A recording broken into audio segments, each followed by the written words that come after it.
Look all around the world at the state of our society and climate. Superstorms like Harvey and Irma crashed into Texas and Florida, smashing rainfall and wind records, and a large 8.1 earthquake in Mexico caused devastating damage. For more than 10 years, our planet's climate has been changing at an alarming rate when compared to geologic records, with increased superstorms, earthquake, and volcanoes worldwide. At the same time, the media focuses our attention away from all of this towards celebrities, icons, and war to divert from the truth. So what really is the truth?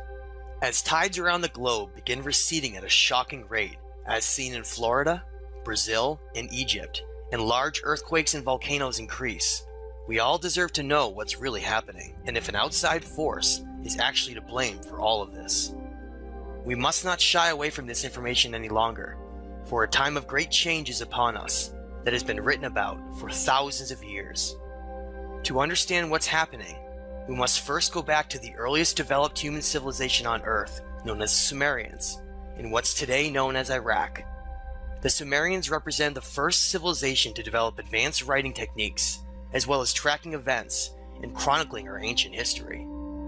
The Sumerians claimed that their knowledge of the stars, writing, agriculture, and social structures were all lowered from heaven by great gods who came from a planet with a long elliptical orbit known as Planet X, or Nibiru, meaning the crossing. The name Nibiru is derived from the unusual elliptical orbit that the planet follows, which takes it through our central solar system every 3,600 years. The Sumerians left behind records indicating the existence of this planet in cuneiform writings and cylinder seals. The most famous of these is known as VA-243, which shows a scale model of our solar system, which includes our central sun and the planets that revolve around it, including Planet X, where they claim their gods came from. Today, most of society has been tricked into believing these gods in Planet X are nothing more than a myth and fairy tale to hide the truth with laughter and ridicule. This clever tactic has hidden the real version of history and our origins for generations, until over time it has been nearly lost forever. It's time for humanity to awaken from its amnesia of all of this happened before us. The Sumerians called their gods the Anunnaki, which meant those who from heaven to earth came. The Sumerians wrote in detail about both who the Anunnaki were and the events that led to their arrival on Earth hundreds of thousands of years ago from Planet X. In these early cuneiform writings, such as the Atrahasis, we learn about two brothers, known as Enki and Enlil, who bitterly fight over the direction of humanity, and provides details of the disasters caused by the crossing of Planet X. Much of the turmoil revolves around these two rival families, and how this mysterious planet has shaped our story. Enki was a brilliant scientist and was known as the great magician and geneticist of the Anunnaki family. His symbol was represented as a dragon and serpent, and was shown through the modern medical caduceus symbol. The name En means Lord, with Ki being the original name of our planet before it was called Earth, which was later renamed for this great being Ea, a previous name of Enki. Enki's half-brother Enlil, known as the Lord of the Air or Sky, and represented by the eagle and bull, was a polar opposite of his brother. His values revolved around a military and highly disciplined mentality, whose interests solely lie in the preservation and future of the Empire of Anu. All of the Anunnaki are named after this king of the gods, who believes that he rules over Earth. The oldest and most important of these Sumerian writings is known as the Enuma Elish, which is a cuneiform tablet that speaks about our origin story and the devastation in our solar system long ago in the past. Found in 1849 in what is now the area of Mosul, Iraq, the Enuma Elish may be one of the most important pieces of writing in human history for the unaltered and extensive information given for the events of the ancient past. The Enuma Elish contains 7 tablets, with the first 5 describing the turbulent celestial events that happened long ago when these Anunnaki royal gods acted out roles as the planets of our solar system like a grand play, with Marduk being represented as the planet X, known to the Sumerians as Nibiru, with Enlil represented as Jupiter. Reading from an excerpt from Tablet 6 of the Enuma Elish, it states, "They bound him, holding him before Enki. They inflicted the penalty on him and severed his blood vessels. From his blood, he, Enki, created mankind. on whom he imposed the service of the gods and set the gods free. After the wise Enki had created mankind and had imposed the service of the gods upon them, the task is beyond comprehension. The gods were then divided, all of the Anunnaki into upper and lower groups. He assigned 300 in the heavens to guard the decrees of Anu, and appointed them as guard. Enlil has always hated humanity and called them the beasts, referencing their primitive nature and compared to their DNA. These brothers were given ownership and responsibility over planet Earth and deemed themselves gods of everything beneath them. Most of our story, and the extensive conflict throughout humanity, all stems from the jealousy that arose between Enlil and his sons over the gifts within the human genome that were instilled secretly by using Enki's own DNA himself.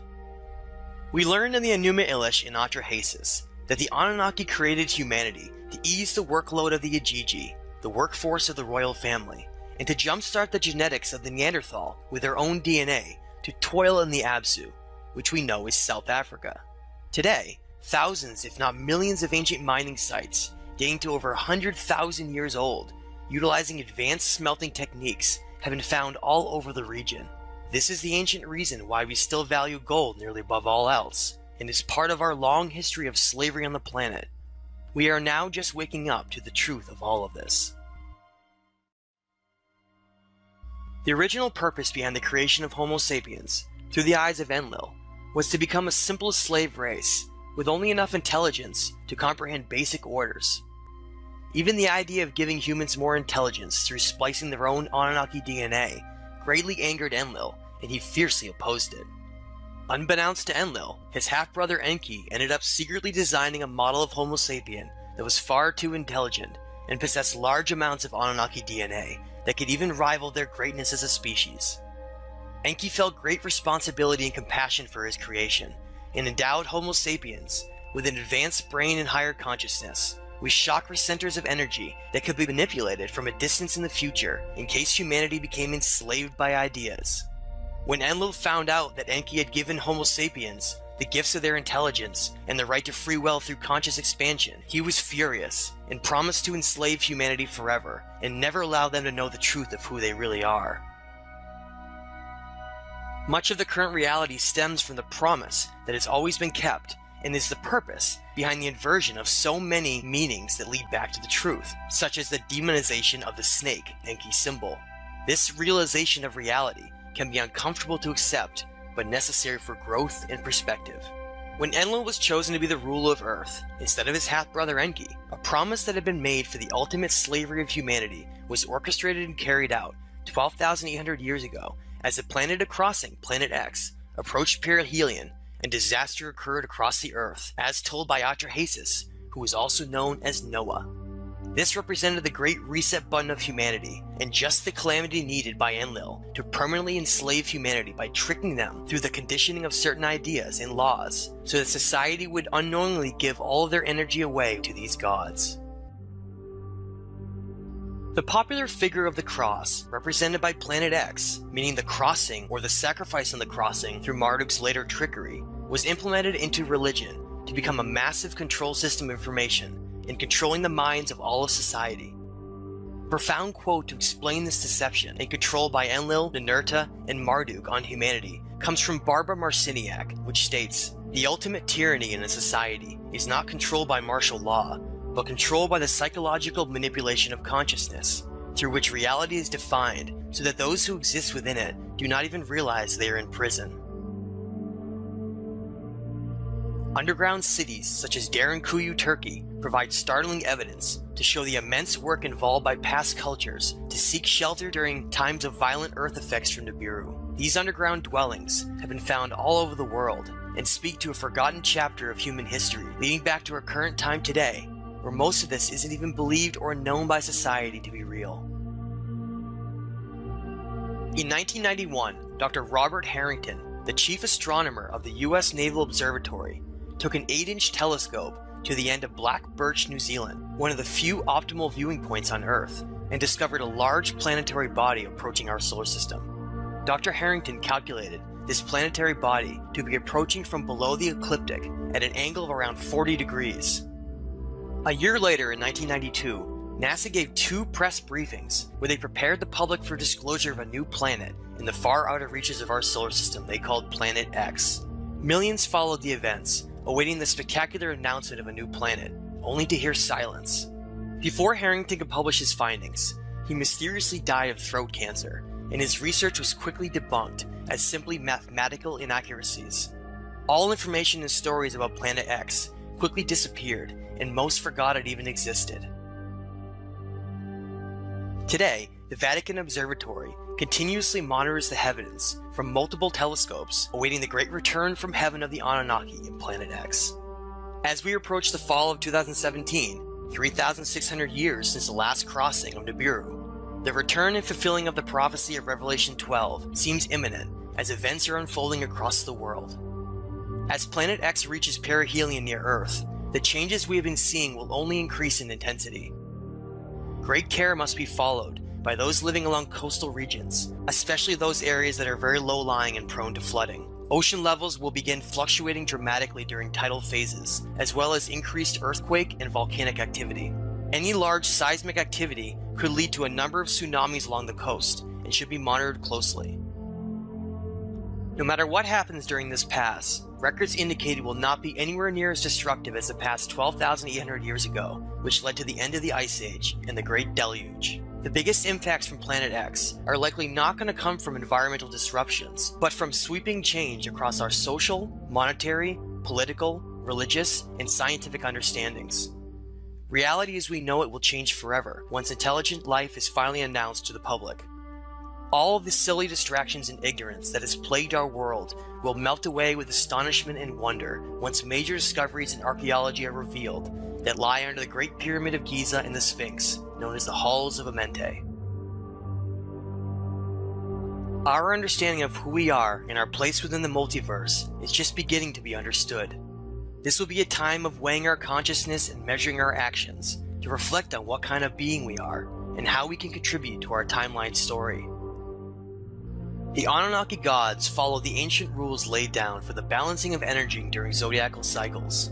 The time of Pisces featured a negative polarity, which is why we saw war dominate the planet for thousands of years. All of these changes represent the great metamorphosis of our time as we enter the positive polarity of Aquarius in the next several years to take the first step on our journey into the cosmos to join our galactic neighbors. What kind of society will we become? One focused on war and material gain by the eagle? Or higher consciousness in the lost teachings of the great dragon Enki?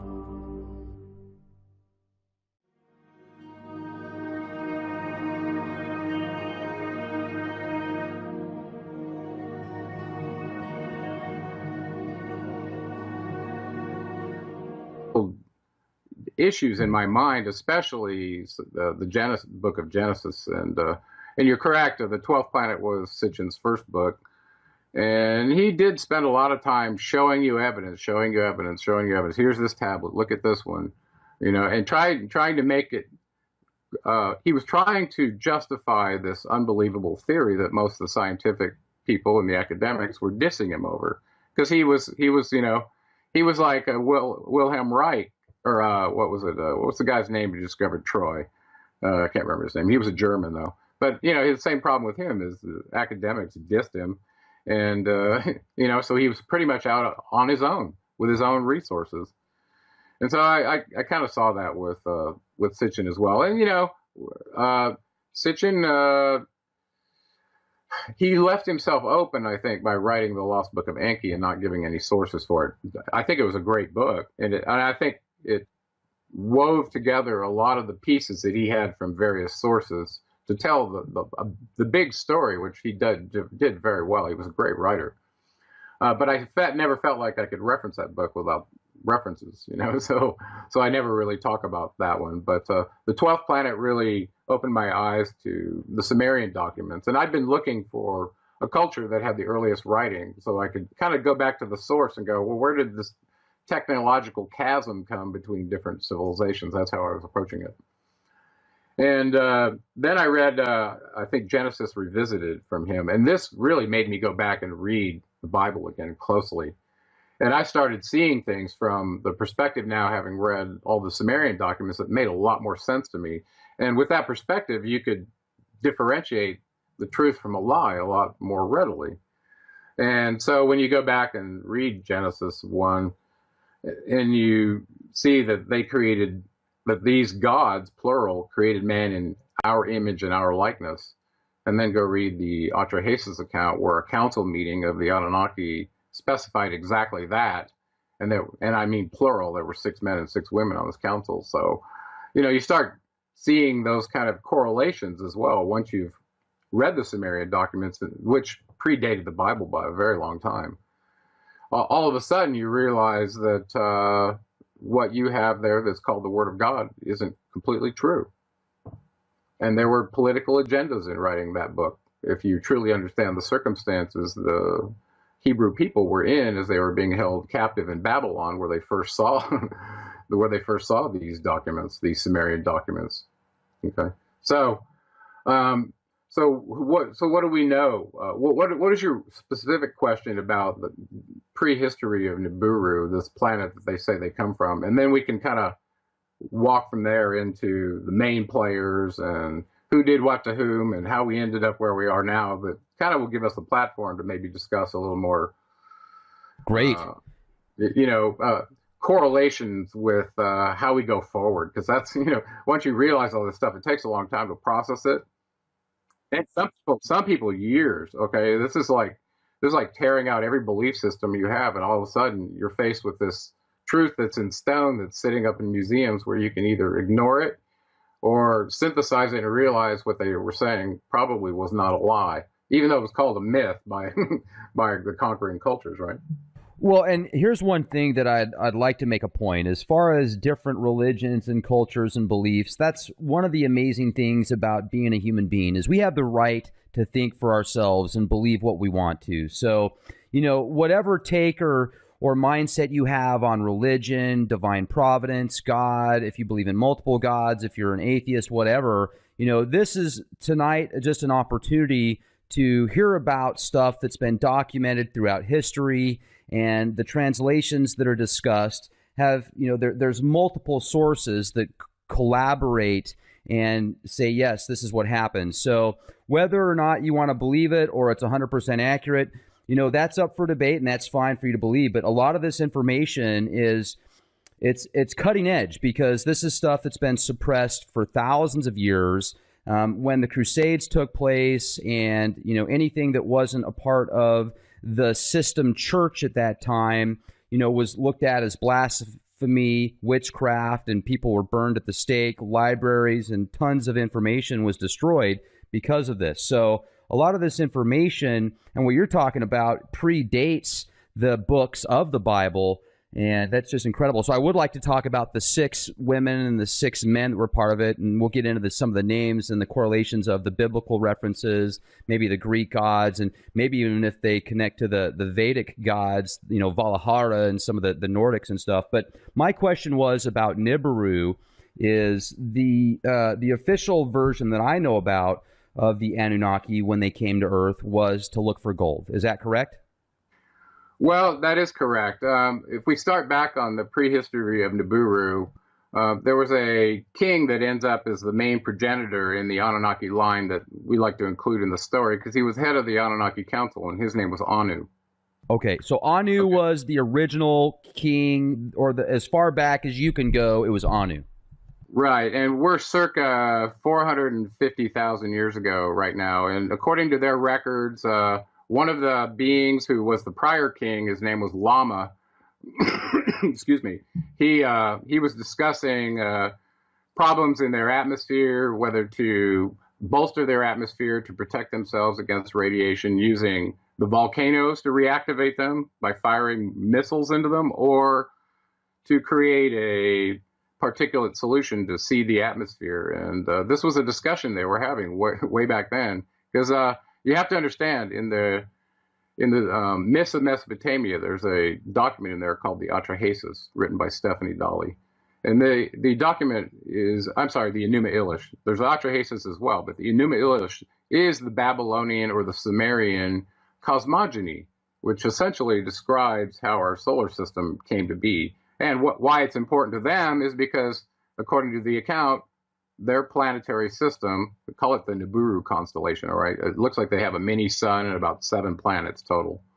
And each planet may have a couple of satellites. Okay. Well, anyway, this constellation somehow, according to their record, in this allegory of this epic battle in space with, think of the planets as billiard balls that are just flying around. Well, they somehow got trapped into our sun's orbit, in a retrograde orbit, according to them, that they weren't in before. And after the first time through, they described all the things they were doing at the inner planets to prepare themselves for shielding radiation, have to blow this up to get it out of the way, all these kind of things.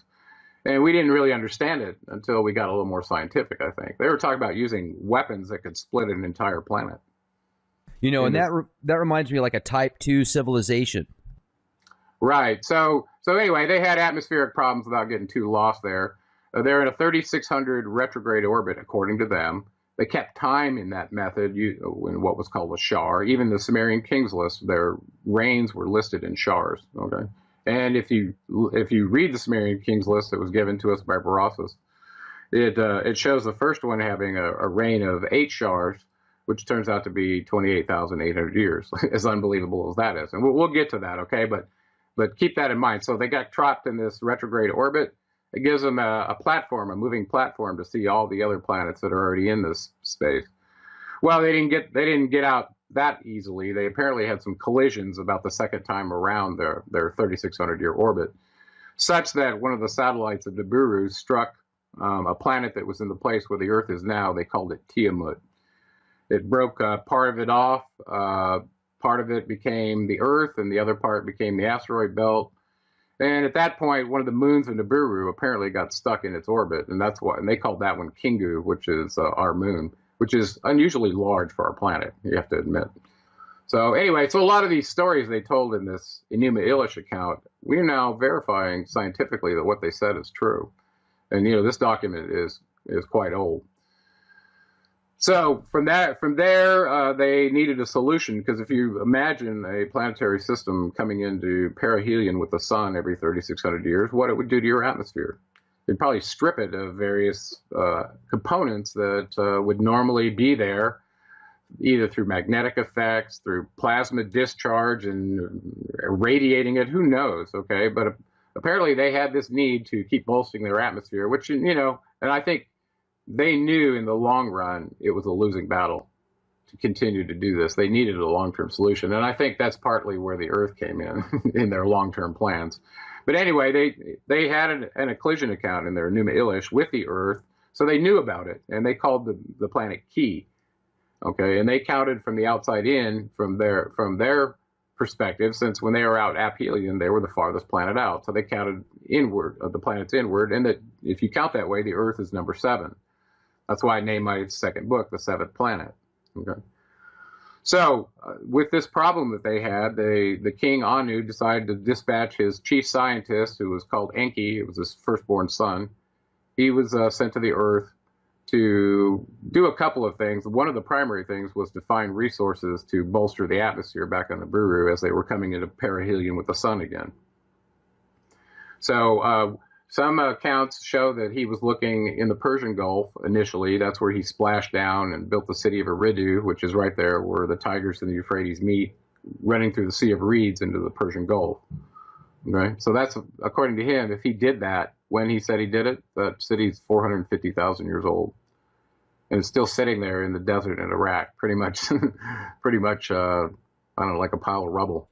Jeez. Anyway, so that's pretty amazing. So he came, tried to get colloidal gold out of the oceans. Apparently, if it's already in a colloidal solution, or you can use chemicals to do it and derive it that way, you already got a powder-like form that you can ionize in the atmosphere. It's very simple. Whereas, if you take gold and have to smelt it somehow to get it to a powder form, or a form that could be sprayed, think about how you would do that. Would you just make it little tiny particles that you'd spray up there? It'd be too heavy. It would just fall out of the atmosphere, right? So that'd be very, very small particles. So that was about 450,000 years ago. So Enki Enki means Lord of the Earth, by the way. So his initial title was Lord of the Earth. His half-brother Enlil was still back on Nibiru, and he was born of his father Anu and his half-sister, Anu's half-sister, whose name was Arash. Her other name was Ki. She was nicknamed Ki, Arash. So she ended up giving birth to Enlil, and because she was a half-sister, and because of mitochondrial DNA contributions in the purity of their bloodline, he was in line to rule. Enki was not. So at this point, we're in the Persian Gulf, and Enki's trying to get gold. He brought a small band of workers with him, which he called the Ajiji. They also referred to him in the Book of Enoch as the Watchers. These were highly technical fellow gods that generally ran spacecraft, low Earth drones, all kinds of technical things to watch the state of the simulator to report back to the higher ups, okay, whether it was an asteroid coming in or too much radiation, just whatever, okay. That's partly why they were called the Watchers. So they were there to assist Enki in getting this gold from the Persian Gulf. Apparently they didn't get it fast enough. 5,000 years elapsed. They ended up being vectored to South Africa, where the Atrahasis document picks up. So at this point, apparently they weren't getting gold fast enough from the Persian Gulf, and they got vectored down to Africa, where they could mine it more significantly. This is where the Atrahasis picks up. And in the beginning of this first tablet of the Atrahasis, it describes them casting lots, to divide up the territories between some of the key players that we should lay out here. We've already mentioned Anu and Enki. Enlil was the other one. The one we didn't mention was the half-sister to both of them, whose name was Nin Hartzog. And later on, we'll find out her name was Isis in Egypt. She was the medical officer that accompanied them. She was very important because if one of them had a child with her, it would be in line to rule because of this half-sister mitochondrial DNA thing. So she was kind of a key player for that reason as well. Okay. So they end up casting lots. Enki gets Africa. Anu goes back to Nibiru. Enlil gets Mesopotamia. And the exemption is that the temple of Eridu and the city that Enki built there with his original Ajiji Watchers still belonged to him. And apparently he had a garden there, and he'd done all kinds of things in 5,000 years until his brother showed up. At this point, they've divided the territory. I left Inanna out. She got the Indus Valley. Okay, then Enki's in Africa. Oh, and the medical officer actually got some territory, even though she was a medical officer. She got given the Bond Heaven Earth region up in the Sinai Peninsula that belonged to the Anunnaki. Now, this was the area where they had their, I guess you would call it, their communication facilities. Okay. And also transport facilities for moving the ore back to Nibiru, whether it went directly or via a way station. I'm thinking of those in Peru or somewhere out there. They had those ginormous, like, landing pads and very big, kind of, I guess, sculptures of different animals and stuff like that. Was that done by the Anunnaki? Like, was that to give them an idea from space? It very well could have. There have been several races, I believe, that have visited the Earth and done prospecting here. And I think there have been somewhat controversies between races of vying for those, resources from the Earth. So, resource wars and genetic wars, both. Excuse me. Okay, so let's go back to Africa. We've now got the main players. They've divided the territories. And these Ajiji Watchers are signed up to come down to Africa and mine the gold manually versus this colloidal method they were originally planning to do from the ocean. Well, this is hard work.